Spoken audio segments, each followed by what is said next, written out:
लखनपुर नाम के गांव में सोनू नाम का एक लड़का था। वह अपनी माँ, पिता और एक छोटी बहन के साथ रहता था।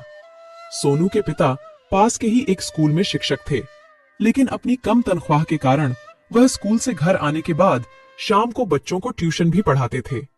सोनू और उसके परिवार के पास ज्यादा पैसे तो नहीं थे, पर वो अपनी मेहनत से इतने पैसे तो कमा लेते थे जिसमें उनका गुजारा हो जाए। किसी तरह जिंदगी गुजर रही थी। एक दिन सोनू के पिता की तबीयत खराब हो गई और उनकी मृत्यु हो गई। घर की सारी जिम्मेदारी अचानक सोनू पर आ गई। उसने अभी अभी अपनी 10वीं कक्षा की पढ़ाई पूरी की थी। अपने ऊपर जिम्मेदारियों का भार देखकर सोनू मन ही मन घबरा रहा था। उसे समझ नहीं आ रहा था कि वो अपने परिवार को कैसे चलाएगा। फिर उसने सोचा कि अगर मैं ही डर गया तो मेरी माँ और मेरी बहन का क्या होगा। पिता की मृत्यु के ठीक एक सप्ताह बाद सोनू ने अपनी माँ से कहा, माँ, मैं कल शहर जा रहा हूँ। शहर जाकर कोई काम ढूंढ लेता हूँ ताकि किसी तरह हमारा गुजर बसर हो सके।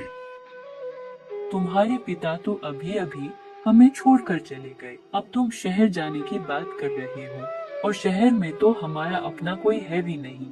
और तुम शहर जाकर करोगे क्या बिना किसी की सहायता के? सोनू ने माँ को समझाते हुए कहा कि माँ, हम यहाँ गांव में रहकर कैसे गुजारा करेंगे? मैं यहाँ क्या करूँगा? यहाँ पर तो रोजी का कोई जरिया ही नहीं है, और न ही हमारे पास खेत खलियान है कि हम फसल उगाए। अगर तुम मुझे शहर जाने दोगी तो मैं वहाँ कोई नौकरी कर लूंगा। जैसे ही मुझे नौकरी मिल जाएगी, मैं तुम्हें और छोटी को अपने साथ शहर ले जाऊंगा।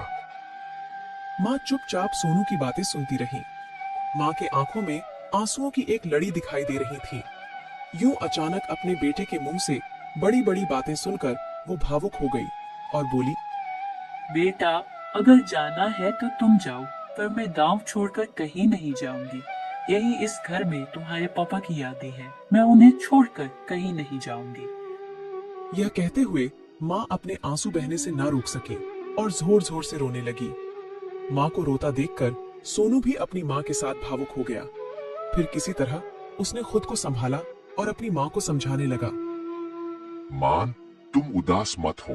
मैं तुम्हारी मर्जी के बिना तुम्हें कहीं नहीं ले जाऊंगा।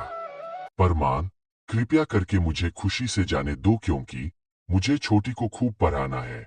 मैं पढ़ाई पूरी करके अपने पापा का सपना पूरा नहीं कर पाया, पर मेरी छोटी बहन को डॉक्टर बनाना चाहता हूँ। अपने पापा का ये सपना पूरा करना अब मेरी जिम्मेदारी है। अगली सुबह माँ ने खुद सोनू को जगाया और कहा, बेटा उठो, तुम्हें शहर नहीं जाना है क्या? जल्दी उठो, सारी बसें निकल जाएंगी।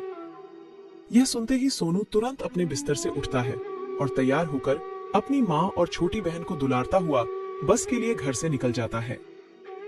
शहर पहुंचते ही वह नौकरी की तलाश में लग जाता है। वह मन ही मन सोचता है, मुझे जो भी नौकरी मिलेगी मैं करूंगा। उसी शाम उसे एक होटल में वेटर की नौकरी मिल जाती है। सोनू बहुत खुश होता है।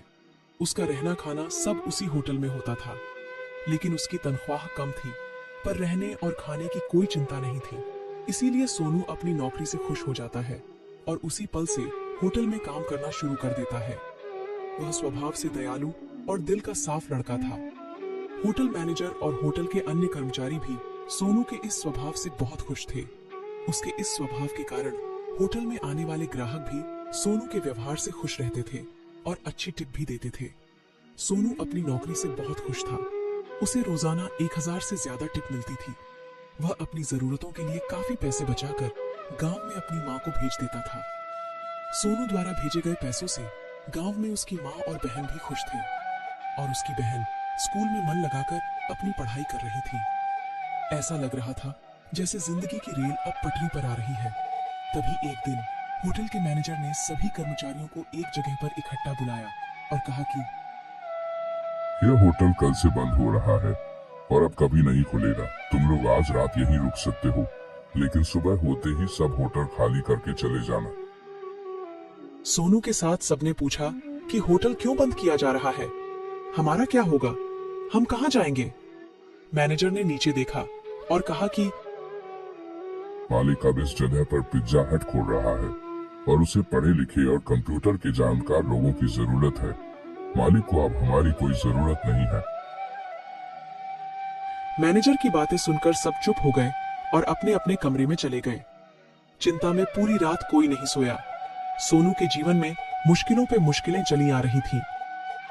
सुबह जब सब होटल से निकल रहे थे तो मैनेजर ने सबको इंतजार करने को कहा।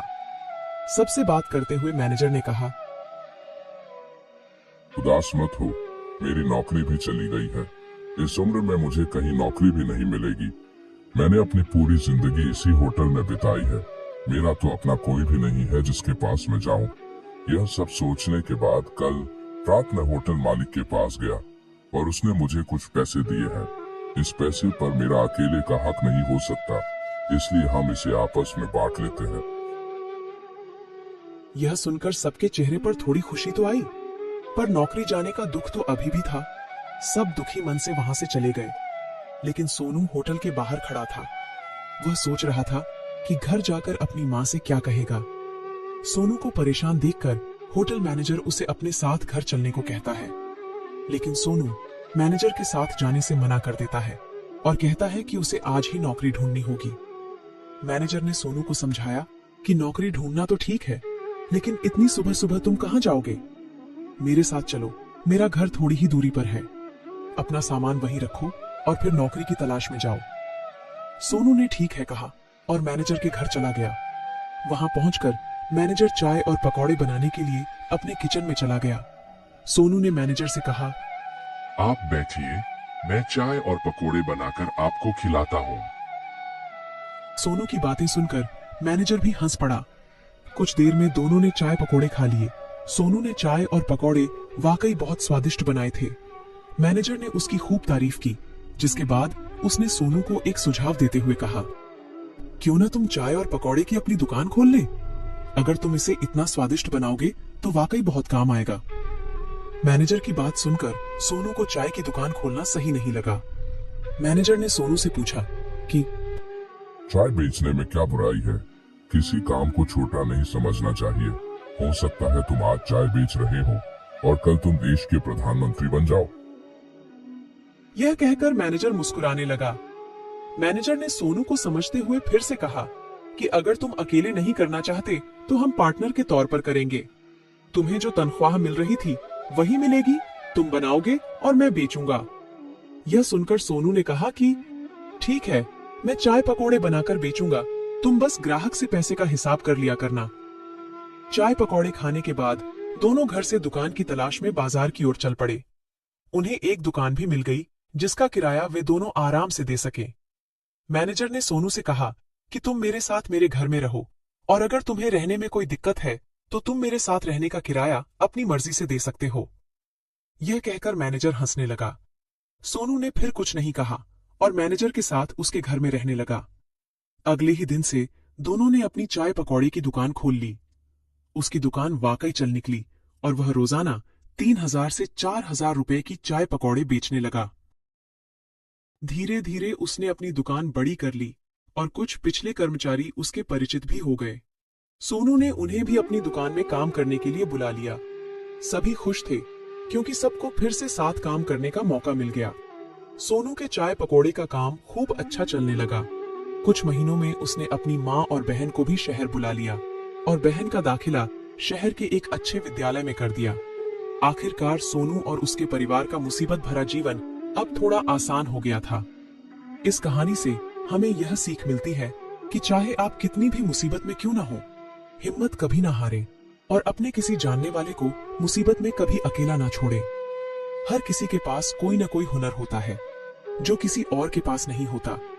हमें बस अपने और अपने जानने वालों के उस हुनर को पहचानना है और उन्हें बताना है। उसके बाद उन्हें आगे बढ़ने से कोई नहीं रोक सकता। मुसीबत तो हर किसके जीवन में आती है।